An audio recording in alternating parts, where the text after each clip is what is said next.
ओम शांति 3/3/2025 प्रातः मुरली। ओम शांति। बाप दादा मधुबन। बाबा आज कह रहे हैं, मीठे बच्चे, इस बेहद नाटक को सदा स्मृति में रखो तो अपार खुशी रहेगी। इस नाटक में जो अच्छे पुरुषार्थी और अनन्य हैं, उनकी पूजा भी अधिक होती है। मीठे बच्चे, इस बेहद नाटक को सदा स्मृति में रखो तो अपार खुशी रहेगी।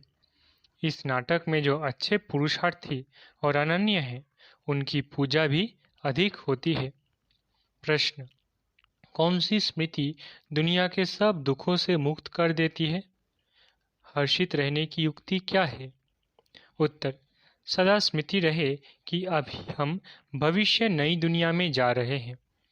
भविष्य की खुशी में रहो तो दुख भूल जाएंगे। विघ्नों की दुनिया में विघ्न तो आएंगे, लेकिन स्मृति रहे कि इस दुनिया में हम बाकी थोड़े दिन हैं तो हर्षित रहेंगे। गीत जाग सजनिया जाग। ओम शांति। ये गीत बड़ा अच्छा है। गीत सुनने से ही ऊपर से लेकर 84 जन्मों का राज बुद्धि में आ जाता है। ये भी बच्चों को समझाया है, तुम जब ऊपर से आते हो तो वाया सूक्ष्म वतन से नहीं आते हो। अभी वाया सूक्ष्म वतन होकर जाना है। सूक्ष्म वतन बाबा अभी ही दिखाते हैं। सतयुग त्रेता में इस ज्ञान की बात भी नहीं रहती है, न कोई चित्र आदि है। भक्ति मार्ग में तो अथाह चित्र है। देवियों आदि की पूजा भी बहुत होती है। दुर्गा, काली, सरस्वती है तो एक ही, परंतु नाम कितने रख दिए हैं। जो अच्छा पुरुषार्थ करते होंगे, अनन्य होंगे, उनकी पूजा भी जास्ती होगी। तुम जानते हो, हम ही पूज्य से पुजारी बन बाबा की और अपनी पूजा करते हैं। ये बाबा भी नारायण की पूजा करते थे ना। वंडरफुल खेल है। जैसे नाटक देखने से खुशी होती है ना, वैसे ये भी बेहद का नाटक है। इनको कोई भी जानते नहीं। तुम्हारी बुद्धि में अब सारा ड्रामा का राज है। इस दुनिया में कितने अथाह दुख है, तुम जानते हो। अभी बाकी थोड़ा समय है। हम जा रहे हैं नई दुनिया में। भविष्य की खुशी रहती है तो वो इस दुख को उड़ा देती है। लिखते हैं बाबा बहुत विघ्न पड़ते हैं, घाटा पड़ जाता है। बाप कहते हैं कुछ भी विघ्न आए, आज लखपति हो, कल कखपति बन जाते हो। तुमको तो भविष्य की खुशी में रहना है ना। ये है ही रावण की आसुरी दुनिया। चलते चलते कोई न कोई विघ्न पड़ेगा। इस दुनिया में बाकी थोड़े दिन हैं, फिर हम अथाह सुखों में जाएंगे। बाबा कहते हैं ना, कल सांवरा था, गावड़े का छोरा था। अभी बाप हमको नॉलेज दे गोरा बना रहे हैं।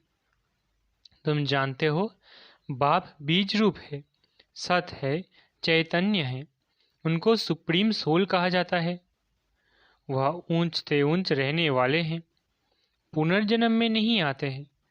हम सब जन्म मरण में आते हैं। वो रिजर्व्ड है। उनको तो अंत में आकर सबकी सदगति करनी है। तुम भक्ति मार्ग में जन्म जन्मांतर गाते आए हो। बाबा आप आएंगे तो हम आपके ही बनेंगे। मेरा तो एक बाबा, दूसरा ना कोई। हम बाबा के साथ ही जाएंगे। ये है दुख की दुनिया। इतना गरीब है भारत। बाप कहते हैं मैंने भारत को ही साहूकार बनाया था, फिर रावण ने नरक बनाया है। अभी तुम बच्चे बाप के सम्मुख बैठे हो। गृहस्थ व्यवहार में भी तो बहुत ही रहते हैं। सबको यहाँ तो नहीं बैठना है। गृहस्थ व्यवहार में रहो, भल रंगीन कपड़े पहनो। कौन कहता है सफ़ेद कपड़े पहनो? बाबा ने कभी किसको कहा नहीं है।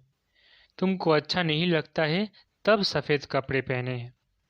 यहाँ तुम भल सफ़ेद वस्त्र पहनकर रहते हो, लेकिन रंगीन कपड़े पहनने वाले उस ड्रेस में भी बहुतों का कल्याण कर सकते हैं। माताएं अपनी पति को भी समझाती है, भगवानुवाच है पवित्र बनना। देवताएं पवित्र है तब तो उनको माथा टेकते हैं। पवित्र बनना तो अच्छा है ना। अभी तुम जानते हो सृष्टि का अंत है। जास्ती पैसे क्या करेंगे? आजकल कितने डाके लगते हैं, रिश्वतखोरी कितनी लगी पड़ी है। ये अभी के लिए गायन है। इनकी दबी रही धूल में आदि यारी सफल होगी उसकी जो धनी के नाम खर्चे। धनी तो अभी सम्मुख है।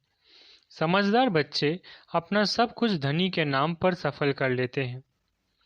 मनुष्य तो सब पतितों को दान करते हैं। यहाँ तुम पुण्य आत्माओं का दान लेना है। सिवाय ब्राह्मणों के और कोई से कनेक्शन नहीं है। तुम हो पुण्य आत्माएं। तुम पुण्य का ही काम करते हो। ये मकान बनाते हैं, वो भी तुम ही रहते हो। पाप की तो कोई बात नहीं। जो कुछ पैसे हैं भारत को स्वर्ग बनाने के लिए खर्च करते रहते हैं। अपने पेट को भी पट्टी बांध कर कहते हैं, बाबा हमारी एक ईंट भी इसमें लगा दो तो वहाँ हमको महल मिल जाएंगे। कितने समझदार बच्चे हैं। पत्थरों के एवज में सोना मिलता है। समय ही बाकी थोड़ा है। तुम कितनी सर्विस करते हो। प्रदर्शनी मेले बढ़ते जाते हैं, सिर्फ बच्चियां तीखी हो जाए। बेहद के बाप का बनती नहीं है, मोह छोड़ती नहीं है। बाप कहते हैं हमने तुमको स्वर्ग में भेजा था, अब फिर तुमको स्वर्ग के लिए तैयार कर रहे हैं। अगर श्रीमत पर चलेंगे तो ऊंच पद पाएंगे। ये बातें और कोई समझा ना सके। सारा सृष्टि चक्र तुम्हारी बुद्धि में है, मूल वतन, सूक्ष्म वतन और स्थूल वतन। बाप कहते हैं, बच्चे सुदर्शन चक्रधारी बनो, औरों को भी समझाते रहो। ये धंधा देखो कैसा है। खुद ही धनवान स्वर्ग का मालिक बनना है, औरों को भी बनाना है।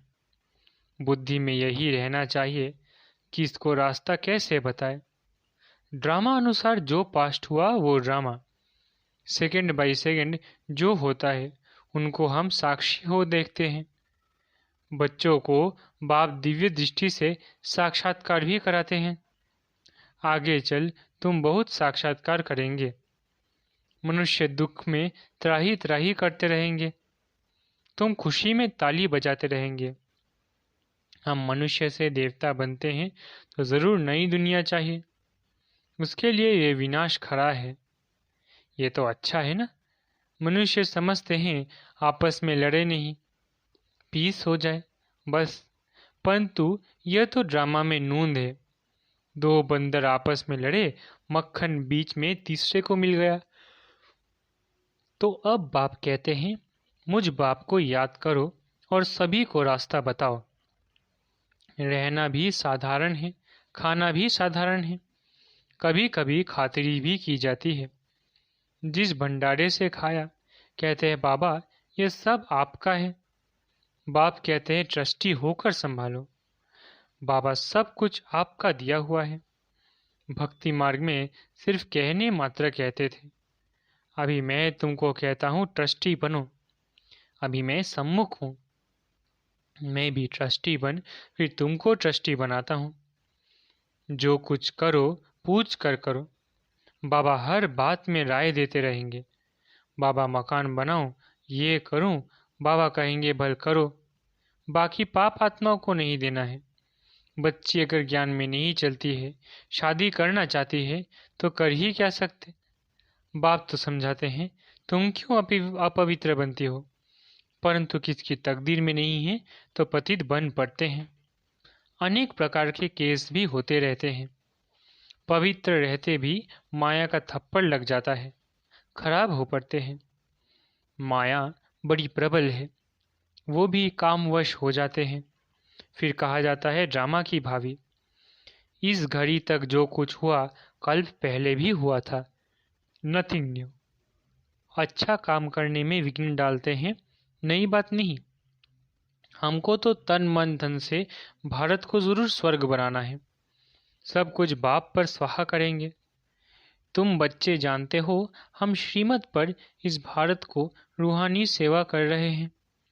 तुम्हारी बुद्धि में है कि हम अपना राज्य फिर से स्थापन कर रहे हैं।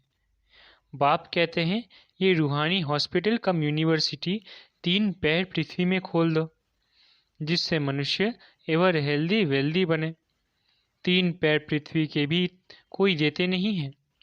कहते हैं बीके जादू करेंगी, बहन भाई बनाएंगी। तुम्हारे लिए ड्रामा में युक्ति बड़ी अच्छी अच्छी रखी हुई है। बहन भाई कुदृष्टि रख नहीं सकते। आजकल तो दुनिया में इतने गंधे, बात मत पूछो। तो जैसे बाप को तरस पड़ा है, ऐसे तुम बच्चों को भी तरस पड़ना चाहिए। जैसे बाप नरक को स्वर्ग बना रहे हैं, ऐसे तुम रहमदिल बच्चों को भी बाप का मददगार बनना है। पैसा है तो हॉस्पिटल कम यूनिवर्सिटी खोलते जाओ। इसमें जास्ती खर्चे की तो कोई बात ही नहीं है। सिर्फ चित्र रख दो। जिन्होंने कल पहले ज्ञान लिया होगा उनका ताला खुलता जाएगा, वो आते रहेंगे। कितने बच्चे दूर दूर से आते हैं पढ़ने लिए। बाबा ने ऐसे भी देखे हैं, रात को एक गांव से आते हैं, सवेरे सेंटर पर आकर झोली भर कर जाते हैं। झोली ऐसी भी ना हो जो बहता रहे, वो फिर क्या पद पाएंगे। तुम बच्चों को तो बहुत खुशी होनी चाहिए। बेहद का बाप हमको पढ़ाते हैं बेहद का वर्षा देने। कितना सहज ज्ञान है। बाप समझते हैं जो बिल्कुल पत्थर बुद्धि है उनको पारस बुद्धि बनना है। बाबा को तो बड़ी खुशी रहती है। ये गुप्त है ना, ज्ञान भी है गुप्त। मम्मा पापा ये लक्ष्मी नारायण बनते हैं तो हम फिर कम बनेंगे क्या? हम भी सर्विस करेंगे। तो ये नशा रहना चाहिए। हम अपनी राजधानी स्थापन कर रहे हैं योग बल से। अभी हम स्वर्ग के मालिक बनते हैं, वहाँ फिर ज्ञान नहीं रहेगा। ये ज्ञान अभी के लिए है। अच्छा, मीठे मीठे सिखलदे बच्चों प्रति माता पिता बाप दादा का याद प्यारा गुड मॉर्निंग। रूहानी बाप की रूहानी बच्चों को नमस्ते। हम रूहानी बच्चों की रूहानी माता पिता बाप दादा को याद प्यार गुड मॉर्निंग और नमस्ते।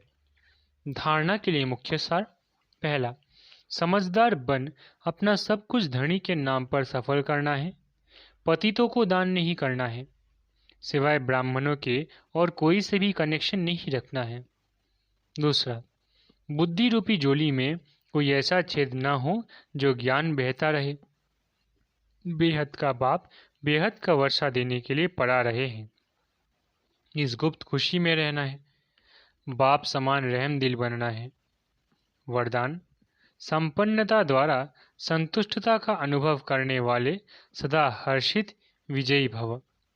संपन्नता द्वारा संतुष्टता का अनुभव करने वाले सदा हर्षित विजयी भव। जो सर्व खजानों से संपन्न है वही सदा संतुष्ट है। संतुष्टता अर्थात संपन्नता। जैसे बाप संपन्न है इसलिए महिमा में सागर शब्द कहते हैं, ऐसे आप बच्चे भी मास्टर सागर अर्थात संपन्न बनो तो सदा खुशी में नाचते रहेंगे। अंदर खुशी के सिवाय और कुछ आ नहीं सकता। स्वयं संपन्न होने कारण किसी से भी तंग नहीं होंगे। किसी भी प्रकार की उलझन या विघ्न एक खेल अनुभव होगा। समस्या मनोरंजन का साधन बन जाएगी। निश्चय बुद्धि होने के कारण सदा हर्षित और विजयी होंगे। स्लोगन, नाजुक परिस्थितियों से घबराओ नहीं, उनसे पाठ पढ़कर स्वयं को परिपक्व बनाओ। स्लोगन, नाजुक परिस्थितियों से घबराओ नहीं, उनसे पाठ पढ़कर स्वयं को परिपक्व बनाओ। मातेश्वरी जी के अनमोल महावाक्य। परमात्मा गुरु टीचर पिता के रूप में भिन्न भिन्न संबंध का वर्षा देता है। देखो, परमात्मा 3 रूप धारण कर वर्षा देते हैं। वो हमारा बाप भी है, टीचर भी है, तो गुरु भी है। अब पिता के साथ पिता का संबंध है, टीचर के साथ टीचर का संबंध है, गुरु से गुरु पने का संबंध है। अगर पिता से फारकती ले ली तो वर्षा कैसे मिलेगा? जब पास होकर टीचर द्वारा सर्टिफिकेट लेंगे तब टीचर का साथ मिलेगा। अगर बाप का वफादार फरमानदार बच्चा हो, डायरेक्शन पर नहीं चले तो भविष्य प्रारब्ध नहीं बनेगी। फिर पूर्ण सद्गति को भी नहीं प्राप्त कर सकेंगे, न फिर बाप से पवित्रता का वर्षा ले सकेंगे। परमात्मा की प्रतिज्ञा है, अगर तुम तीव्र पुरुषार्थ करोगे तो तुमको 100 गुना फायदा दे दूंगा। सिर्फ कहने मात्र नहीं, उनके साथ संबंध भी गहरा चाहिए। अर्जुन को भी हुक्म किया था कि सबको निरंतर मेरे को याद करो, सबको मारो, निरंतर मेरे को याद करो। परमात्मा तो समर्थ है, सर्वशक्तिवान है, वो अपने वायदे को अवश्य निभाएंगे। मगर बच्चे भी जब बाप के साथ तोड़ निभाएंगे, जब सबसे बुद्धि योग तोड़ एक परमात्मा से जुड़ेंगे, तब ही उनसे संपूर्ण वर्षा मिलेगा। अव्यक्त इशारे, सत्यता और सभ्यता रूपी कल्चर को अपनाओ। जोश में आकर यदि कोई सत्य को सिद्ध करता है तो जरूर उसमें कुछ न कुछ असत्यता समाई हुई है। कई बच्चों की भाषा हो गई है, मैं बिल्कुल सच बोलता हूँ, 100% सत्य बोलता हूँ, लेकिन सत्य को सिद्ध करने की आवश्यकता नहीं। सत्य ऐसा सूर्य है जो छिप नहीं सकता। चाहे कितनी भी दीवारें कोई आगे लाए, लेकिन सत्यता का प्रकाश कभी छिप नहीं सकता। सभ्यता पूर्वक बोल, सभ्यता पूर्वक चलन, इसमें ही सफलता होती है। अच्छा, ओम शांति। शुक्रिया बाबा।